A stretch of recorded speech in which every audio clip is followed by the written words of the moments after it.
Hello दोस्तों, एक बार फिर से स्वागत है आपका आप ही के यूट्यूब चैनल में। मैं हूं आपका दोस्त ये अरिहन। और आज हम डिस्कस करने वाले हैं एक्सेल की कुछ बेसिक पॉइंट्स जो शायद आपको ना पता हो। So let's get started.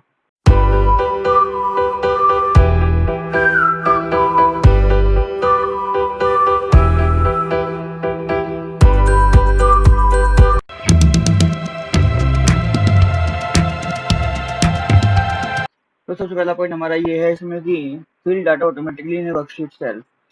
Worksheet cell के अंदर हम कुछ डाटा को ऑटोमेटिकली फिल कर सकते हैं। वो कैसे हो सकता है, कैसे होगा, या इसका मतलब क्या है, वो देख लेते हैं एक बार। सपोज कीजिए आपको 1 to 100 की काउंटिंग टाइप करनी है, तो आप कैसे करेंगे? आपको मैनुअली 1 2 3 4 लिखने की जरूरत नहीं है। आप सिर्फ कोई भी दो टाइप करेंगे, 1 और 2। देन आप पूरे को सिलेक्ट करेंगे। देन यहाँ पे कोने पर लाकर इसका कोने पर लाके आप इसको ड्रैग कर देंगे नीचे तक। और आप देख सकते हैं शायद यहाँ पे लिखा हुआ भी आ गया है कि हम 12 पे हैं, 13 पे हैं, 14 पे हैं। तो अगर आप चाहें तो आप इसको ड्रैग कर सकते हैं जहाँ तक की भी आपको काउंटिंग चाहिए। सपोज अगर आप खाली 1 को सिलेक्ट करते तो यहाँ पर सिर्फ 1 ही लिखा हुआ आ जाता, जैसा आप देख सकते हैं। सपोज कीजिए आपको चाहिए कि 2 के मल्टीपल में आपको चाहिए। देन आपने 2 लिख दिया, 4 लिख दिया। देन आप इसको ड्रैग कर सकते हैं नीचे तक। और इसमें एक ट्रिक और है कि अगर आपको डाटा चाहिए यहाँ पर, सपोज कि आपको 5 टेबल चाहिए, यहाँ पर आपने 5 लिख दिया, 10 लिख दिया। देन आप इसमें नीचे ड्रैग करें, या आप चाहते हैं कि लेफ्ट में जहाँ तक वैल्यूज है वहीं तक वैल्यूज इधर की साइड में भी आ जाएं। तो आपको ज़्यादा कुछ नहीं करना है, आपको यहाँ पर सिलेक्ट करके यहाँ डबल क्लिक करना है। वैल्यू नीचे तक ऑटोमेटिक ड्रैग हो गई है। तो ये तो था हमारा कि कैसे आप ऑटोमेटिकली फिल कर सकते हैं कुछ भी डाटा एक सेल से दूसरी सेल में, अगर उसमें कोई भी इंटरलिंकिंग है तो।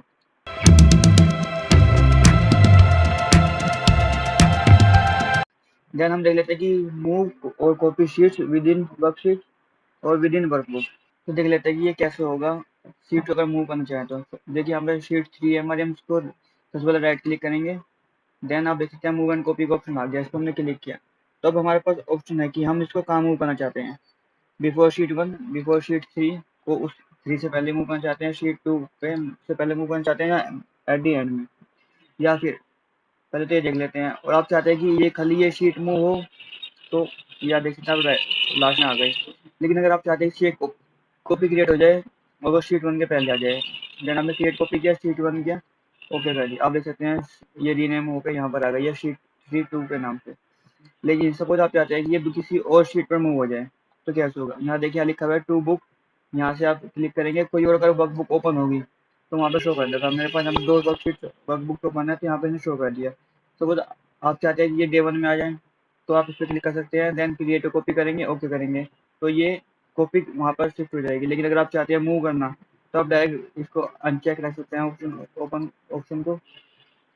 सपोज कि जब हमें नई वर्कबुक में चाहिए तो हम यहाँ पर नए वर्कबुक पर क्लिक करेंगे, देन क्लिक कर देंगे ओके। तो आप देख सकते हैं कि अभी नई वर्कबुक क्रिएट हो गई है और वो शीट वहाँ से मूव हो गई होगी। यहाँ पर देख सकते हैं यहाँ से वो शीट चली गई।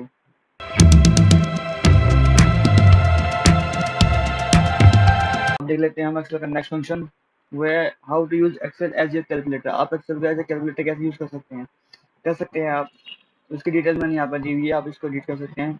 जैसे प्लस का साइन है उसको आप एज एन एडिशन यूज कर सकते हैं, माइनस का साइन है उसको आप एज ए माइनस की यूज कर सकते हैं, मल्टीप्लिकेशन के लिए एस्ट्रिक साइन दिया हुआ तो उसको यूज कर सकते हैं आप। एस्ट्रिक साइन का एक और फंक्शन है, ये एज ए वाइल्ड कार्ड भी वर्क करता है। अगर आप जानना चाहते हैं वो कैसे होता है तो आप मेरी लास्ट वीडियो देख सकते हैं, तो मैंने बताया बहुत ही डिटेल में कि कैसे वर्क करता है। देन डिवाइड के लिए आप फॉरवर्ड स्लैश का यूज कर सकते हैं, परसेंटेज के लिए परसेंटेज की होती है, स्क्वायर रूट के लिए आप स्क्वायर SQRT फंक्शन यूज कर सकते हैं। मैं दिखा देता हूँ, जैसे आप टाइप करेंगे सपोज यहाँ पे 64 का अगर आपको, तो 16 आपको उसका स्क्वायर रूट चाहिए इक्वल टू SQRT। देन इसको सेलेक्ट करेंगे, एंटर। आप देख सकते हैं 16 का स्क्वायर रूट आ गया 14। ऐसे ही अगर आप चाहें तो किसी को भी स्क्वायर रूट देख सकते हैं। अब इसके बाद है रेसिप्रोकल। रेसिप्रोकल के लिए सीधा आप क्या करेंगे, तो बस 1, जो हमें 1 का चाहिए तो 1/12। फिलहाल ये कि डेट फॉर्मेट में हो गया, इसको हमें चेंज करना पड़ेगा। अब वैसे भी आपको क्या चाहिए, रेसिप्रोकल में आप स्टोर करना चाहते हैं तो आपको लगाना होगा इक्वल टू 1/8। देन ये रेसिप्रोकल आ गया आपका। ऑटोमेटिकली, इसका मतलब आपको इक्वल टू लगाना होगा, उसके बाद इसको यूज करेंगे आप।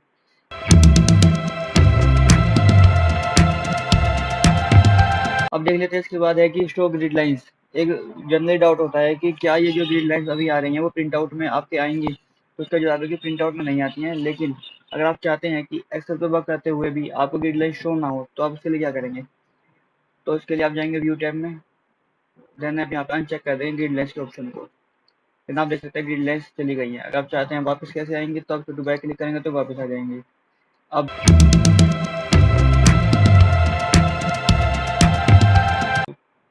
मोस्ट इम्पोर्टेंट चीज वो ये कि कैसे, अगर आप चाहें तो दो वर्कशीट्स को एक साथ साइमल्टेनियसली देख सकते हैं। उसके लिए आप जाएंगे व्यू पर, देन आप करेंगे व्यू साइड बाय साइड पर क्लिक करेंगे। अब ये पूछा है कि आप साइड बाय साइड किस को देखना चाहते हैं, क्या आप इसी वर्कशीट जो वर्कबुक ओपन है इसमें जो अलग अलग शीट्स है उनको देखना चाहते हैं, या जो अलग से कोई फाइल ओपन है उसको देखना चाहते हैं। सपोज कीजिए कि हम अलग को देखना चाहते हैं, हम देखना चाहते हैं बुक 3, तो हम डे 1 को देखना चाहते हैं, हम इसे कर देंगे ओके। ये जो है ये आपकी यहाँ पर आपके सामने ओपन हो गई है। अब इसको हम एक बार रिसाइज कर लेते हैं दोनों को।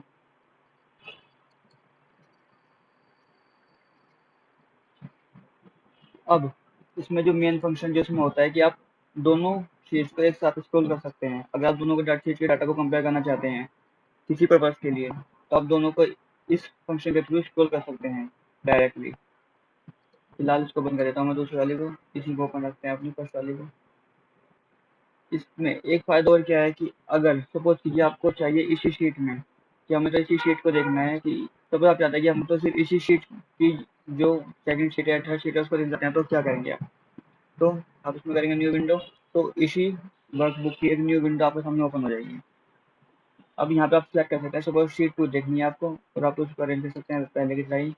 अब अगर आप चाहते हैं, अब आप देखेंगे अगर मैं कुछ भी यहाँ पर चेंज करूंगा, तो मैं यहाँ नाम लिख देता हूँ अपना, तो ये ऑटोमेटिकली इस मेन शीट में चेंज हो जाएगा। आप देख सकते हैं चेंज हो गया, लेकिन डुप्लीकेशन ऊपर नहीं होगा।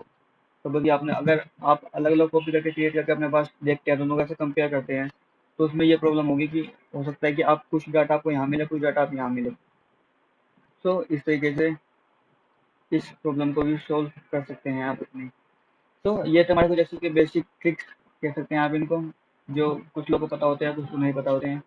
तो अगर आपको ये वीडियो अच्छी लगी है तो प्लीज़ वीडियो को लाइक कीजिएगा, चैनल को सब्सक्राइब कीजिएगा और शेयर कीजिएगा अपने दोस्तों के साथ। Thank you.